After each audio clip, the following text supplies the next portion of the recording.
Evil and suffering are undeniable realities of human existence.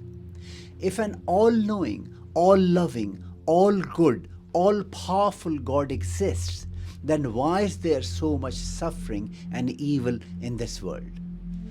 In today's Bite Size, we'll dive into this most debated topic in human philosophy and theology, the problem of evil and suffering. We'll look into the atheistic perspective against the existence of God in the face of human suffering, and the theistic arguments that reconcile faith with suffering and evil. Watch the video till the end. If you are seeking clarity in the core concepts, fundamental principles, and basic beliefs of all religions, history, and philosophy, you have come to the right place. Welcome to my channel, History, Religion, and Philosophy Bite Size. Please don't forget to subscribe, like, and share. Georg Büchner, a German atheist and poet, called the problem of evil the immovable boulder of atheism. What it means is more people have given up religion due to the problem of suffering and evil than for any other reason. What is the logical problem of evil? According to Epicurus, the famous Greek philosopher, if God exists, then he is omnipotent, all-powerful, omniscient, all-knowing, and omni-ambivalent and perfectly good. However, a perfectly good being would eliminate evil as far as it could. There is no limit to what an omnipotent can do. Deductive conclusion: if God exists, there would be no evil in the world. There is evil in the world, therefore God does not exist. More recently, the famous Scottish philosopher David Hume, in his dialogues concerning natural religion, rephrased it. Is he willing to prevent evil but not able? Then he is impotent. Is he able but not willing? Then he is malevolent. Is he both able and willing? Whence then is evil? Is he neither able nor willing? Then why call him God? Let's delve into the atheistic and religious responses and arguments to the problem of evil and suffering. Before that, a small message. The purpose of the bite-sized videos is to break down complex concepts into simple and easy to understand narrations. It requires a lot of effort and research. Please don't forget to like, subscribe, and share so we can spread the message as much as possible. One of the most influential theistic or religious responses is the free will defense articulated by philosophers like Alvin Plantinga. The defense argues that God created humans with free will because a world with free agent is more valuable than the one with predetermined actions. However, free will entails the possibility of moral evil. According to this view, the existence of moral evil and suffering is a consequence of human freedom, not a reflection of divine malevolence or impotence. So what do the religious scriptures say about free will? Deuteronomy 30:19. I've said before you life and death, blessing and curses. Now choose life so that you and your children may live. This verse is supporting the concept of free will. However, if you look at other verses like Romans 9:18, therefore God has mercy on whom he wants to have mercy, and he hardens whom he wants to harden. This verse contradicts the concept of free will. Quran Surah Nisa 4:79. Whatever good befalls you is from Allah, but whatever evil befalls you is from yourself. This verse supporting the concept of free will. However, other verses such as Surah Al-An'am 6:125.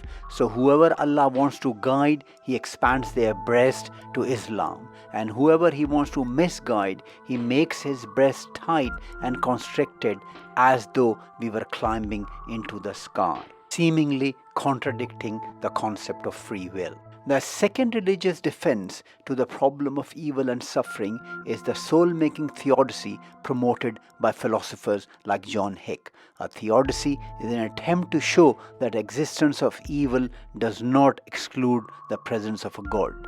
According to this theodicy, suffering plays a crucial role in moral and spiritual development.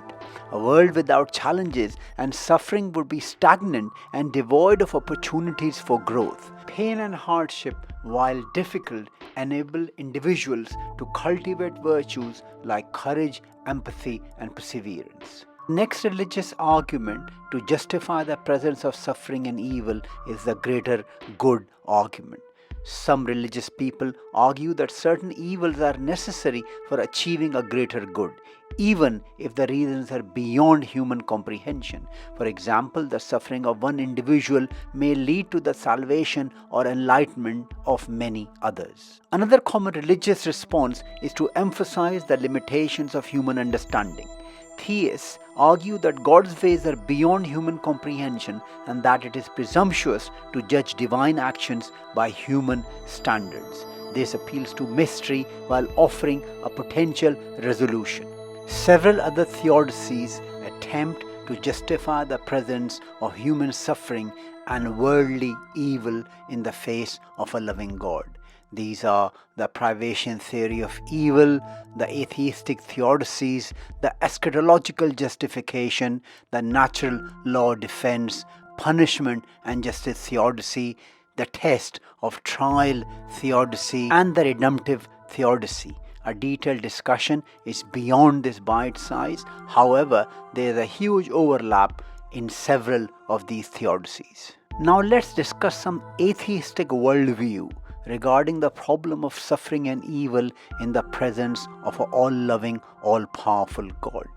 I've already discussed the logical problem of evil and suffering, as it doesn't make any sense for evil to exist in the presence of an all-loving God. The second atheistic argument is called the evidential problem of evil, also called gratuitous evil, meaning evil without any reason. Promoted by Professor William Rao, it is called the fawn in the forest argument. Imagine a fawn is severely burned and suffer for several days before finally dying in a forest fire.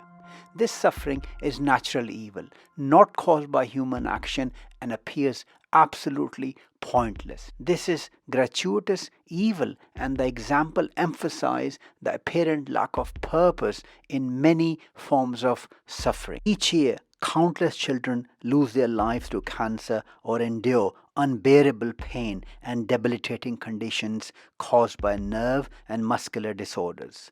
This suffering offers no clear benefit, no moral growth, no greater good or spiritual purpose for the rest of us. Billions of animals every year suffer in nature due to disease, starvation, natural disasters, and other form of harm. If human suffering can be justified via free will and moral and spiritual growth, what about animals?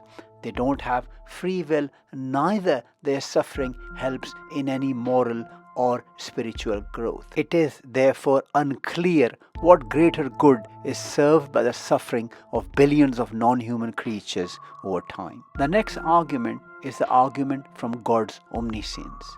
If God knows all future events, including all human actions, can humans genuinely have free will? If God knows everything, including the future consequences of creating certain beings or situations, then God knowingly permits evil and suffering. And if God knew before creating the world that evil and suffering would arise, why did He create the world in such a way? These are some of the arguments posed by the atheists. Most theological frameworks dictate that in heaven there be no evil, but yet the free will exist. This, however, poses a further question that why wouldn't an omnipotent God create a similar life on earth where there is free will but no evil? That way we can still go through the divine test without suffering and evil in this life. The atheistic argument of the problem of scale in the context of evil questions why there is such an overwhelming magnitude of uneven distribution of suffering in the world, far beyond what seems necessary for purposes like free will and moral growth. Thousands and millions of people die in massive floods, tornadoes, earthquakes, and famines, which seems to far exceed what would be required by God to instill resilience and moral growth in humans. I'm leaving a list of further atheistic responses to the problem of suffering and evil.